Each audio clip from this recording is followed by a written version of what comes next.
பராசக்தி திரைப்படத்திற்கு 25 மாற்றங்களுடன் UA16+ சான்றிதழை தணிக்கை குழு அளித்திருப்பதால் திட்டமிட்டபடி படம் இன்று வெளியாகிறது.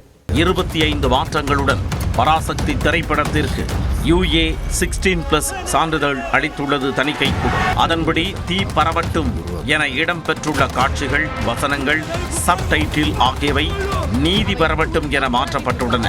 அதேபோல இந்தி என் கனவை அழித்தது என்ற வசனம் என் ஒரே கனவை இந்தி திணிப்பு எரித்தது என்று மாற்றப்பட்டுள்ளது.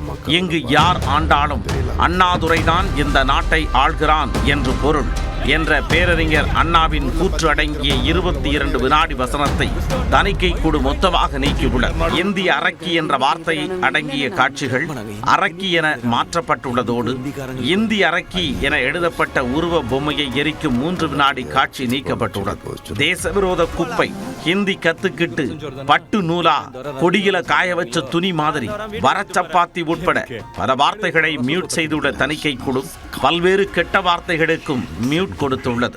நெருப்பு பற்றி எரியும் காட்சிகளை 50% குறைத்துள்ள தணிக்கை குழு குழந்தையுடன் இருக்கும் தாயை துப்பாக்கியால் சுடும் 5 வினாடி காட்சிக்கு கட் கொடுத்துள்ளது.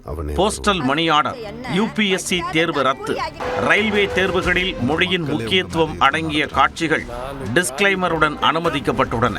அதே நேரம் தபால் நிலைய பெயர் பலகையில் மாட்டுச்சாணம் எரியும் காட்சிக்கு கட் கொடுக்கப்பட்டுள்ளது. மொத்தத்தில் 52 வினாடி காட்சிகள் படத்தில் இருந்து நீக்கப்பட்டு 27 வினாடிகள் வசனம் மாற்றியமைக்கப்பட்டுள்ளது. இதன் மூலம் பராசக்தி திரைப்படத்தின் நீளம் 2 மணி நேரம் 43 நிமிடங்கள் என்று தணிக்கை சான்றிதழில் குறிப்பிடப்பட்டுள்ளது. அண்ணாவின் கூற்றும் இந்தி சார்ந்த காட்சிகளும் பெரும்பாலும் தணிக்கை செய்யப்பட்டுள்ள நிலையில் CBI, அமலாக்கத்துறை, வருமான வரித்துறை வரிசையில் மத்திய பாஜக அரசின் புதிய ஆயுதம் சென்சார் போர்டு என விமர்சித்துள்ள முதலமைச்சர் மு க ஸ்டாலின் தனது கடுமையான கண்டனங்களை X பக்கத்தில் தெரிவித்துள்ளார்.